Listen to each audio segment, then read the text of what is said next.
31 अक्टूबर को पड़ने वाला जो प्रदोष है, शनि प्रदोष, क्यों महत्व हो जाता है, क्यों महत्वपूर्ण ज़्यादा है, इसके बारे में मैं आपको बताऊंगी कि 31 अगस्त को शनि प्रदोष का व्रत जो व्यक्ति करता है उसके क्या नियम है और क्या करना चाहिए शनि प्रदोष से। मित्रों, सनातन धर्मा डायरीज में आपका स्वागत है। आज मैं आपको शनि प्रदोष के बारे में बताने जा रही हूँ, जो कि इस बार 31 अगस्त को पड़ने वाला है। तो चलिए मैं आपको श्रवण कराना प्रारंभ करती हूँ। इसके पहले यदि आप मेरे चैनल पर नए जुड़े हैं तो चैनल को सब्सक्राइब कर लीजिए, क्योंकि ऐसे ही मैं रोचक वीडियो आप लोगों के लिए भगवान जी के लेके आती हूँ, जो कि अपने आप में बहुत ज़्यादा महत्वपूर्ण हो जाते हैं और आपको सीधी जानकारी भी और सटीक जानकारी प्राप्त हो पाती है मेरे वीडियो के माध्यम से, यानी कि सनातन धर्मा डायरीज के माध्यम से। तो चलिए आपको श्रवण कराना मैं प्रारंभ करती हूँ। 31 को शनि प्रदोष व्रत पड़े। व्रत कथा क्या है? हीन की दोनों त्रयोदशी तिथि को प्रदोष व्रत रखा जाता है। इस तरह साल में 24 प्रदोष व्रत आते हैं। भाद्रपद कृष्ण त्रयोदशी को इस माह का पहला प्रदोष व्रत रखा जाता है। आपको बता दें, महीने की दोनों त्रयोदशी तिथि को प्रदोष व्रत रखा जाता है। इस साल 24 प्रदोष व्रत आते हैं। भाद्रपद कृष्ण त्रयोदशी को इस माह का पहला प्रदोष व्रत रखा जाता है।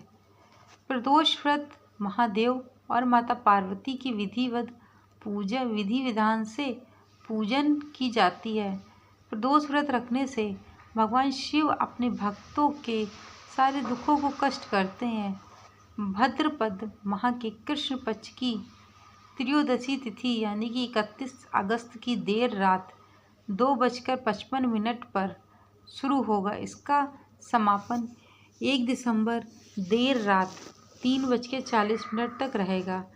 प्रदोष काल की पूजा प्रदोष काल में करने का महत्व और ज़्यादा बढ़ जाता है। आपको बता दें कि इस बार 31 अक्टूबर को 31 तारीख को पड़ने वाला, 31 अगस्त को पड़ने वाला है। वहीं क्या है प्रदोष की कथा? शनि प्रदोष की कथा। शनि प्रदोष व्रत कथा प्राचीन समय की बात है कि एक नगर में एक सेठ धन दौलत और वैभव से संपन्न था।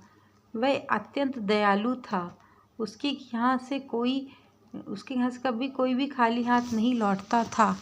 वह सभी को जी भर के दान दक्षिणा देता था, लेकिन दूसरों को सुखी देखने वाले सेठ और उसकी पत्नी स्वयं काफ़ी दुखी थे। दुख का कारण था उनकी संतान न होना। एक दिन उन्होंने तीर्थ यात्रा पर जाने का निश्चय किया और अपने कामकाज सेवकों को सौंप चल पड़े। अभी भी वे नगर के बाहर ही निकले थे कि उन्हें एक विशाल वृक्ष के नीचे समय अवधि लगाए एक तेजस्वी साधु दिखाई पड़े। दोनों ने सोचा कि साधु महाराज आशीर्वाद लेकर आगे की यात्रा शुरू की जाए। पति पत्नी दोनों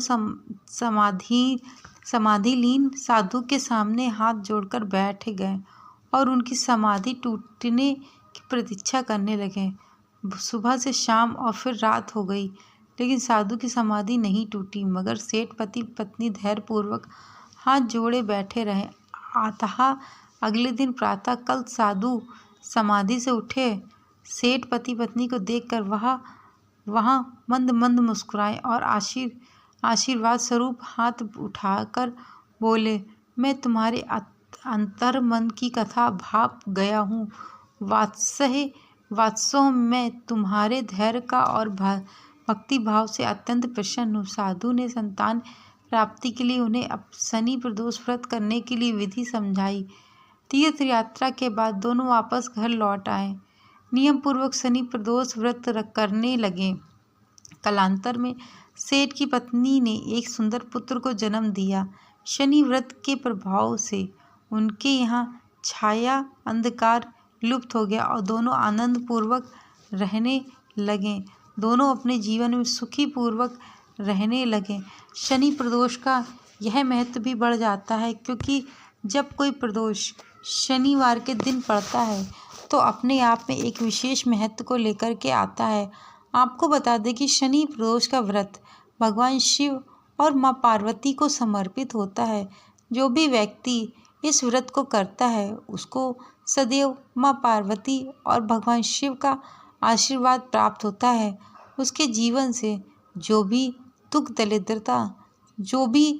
दरिद्रता उसको जीवन में कष्ट झेल रहा होता है उससे मुक्ति मिल जाती, क्योंकि कहा जाता है कि महादेव ही ऐसे देवता हैं जिनको शीघ्र प्रसन्न किया जा सकता है और शीघ्र अपने फल की प्राप्ति की जा सकती। तो महादेव देवों का देव महादेव है वह अपने भक्तों से शीघ्र प्रसन्न भी हो जाते हैं और उनको मनचाहा वर भी दे देते हैं। आपने सुना ही होगा, ऐसे बहुत सारे राक्षस थे। जब भगवान शिव की वह पूजा आराधना करते थे, जब भगवान शिव उनसे प्रसन्न हो जाते थे तो उन्हें भगवान शिव से वरदान मांगते थे। भगवान शिव से वरदान मांगते थे, मांगने के बाद उन्हीं के ऊपर ही प्रहार करना प्रारंभ कर देते थे। ऐसे बहुत से राक्षस कुल में ऐसे बहुत से राक्षस हुए। तब भगवान विष्णु शिव जी की मदद करते थे और उन्हें बचाते थे। इसी कारण से भगवान शिव की आराधना करने वाला भक्त कभी भी, चाहे वो जैसा भी हो, लेकिन वह कभी भी निराश नहीं होता है। उसके लिए बड़े ही पुण्य लेकिन करने पड़ते हैं, जिससे भगवान शिव प्रसन्न हो जाएं और जीवन में सुख शांति समृद्धि का वास करें और आपके भी जीवन में भगवान शिव की कृपा सदैव बनी रहे। आप लोगों को भी भगवान शिव का आशीर्वाद प्राप्त हो। मित्रों, मेरे द्वारा बताई गई यह जानकारी शनि प्रदोष के बारे में मैंने आपको संपूर्ण जानकारी बताई है। यदि मेरे द्वारा बताई गई यह छोटी सी जानकारी सनातन धर्म डायरीज के माध्यम से आप लोगों को पसंद आई हो तो चैनल को लाइक शेयर सब्सक्राइब करें, बिना मत जाइएगा। नीचे एक बेल आइकन है, उसको ज़रूर क्लिक करिएगा। Thank you so much video को वॉच करने के लिए।